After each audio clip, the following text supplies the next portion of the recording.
falalan sallan da ake yin ta a cikin daren 23 ga watan Ramadana. Annabi Muhammadu sallallahu alaihi wasallam ya ce duk wanda Allah ya zaɓe shi da falalansa da rahamansa ya yi wannan sallah, in ji manzon Allah, ya ce Allah zai gafarta maka dukkanin zunubanka gabaki da, in ji annabi Muhammadu. Sannan annabi sallallahu alaihi wasallam ya ce kuma Allah zai halicci waɗansu mala'iku, wanda waɗannan mala'ikun za su dinga rubuta maka ladan hasana hasana hasana tun daga yau har ya zuwa shekara mai zuwa, in ji manzon Allah.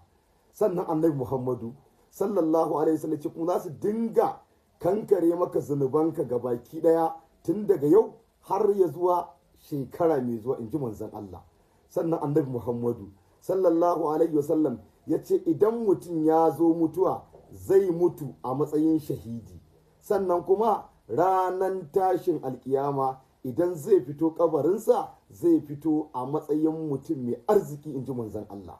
Sannan annabi Muhammadu sallallahu alaihi wasallam ya ce idan ka zo za ka wuce siraɗi za ka wuce kaman ƙiftawan walƙiya, in ji manzon Allah sallallahu alaihi wasallam. Wannan sallah da ake yi sallah ne raka'a 4 sallama 2.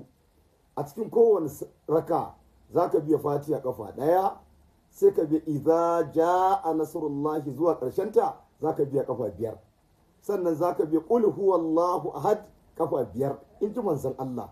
Idan ka idar za ka biya sunan Allah ya hadi ya hadi ya hadi, za ka biya kafa 100 daidai. In kai wancan darajan wancan martaban ka same shi albarkacin shugabanmu annabi Muhammadu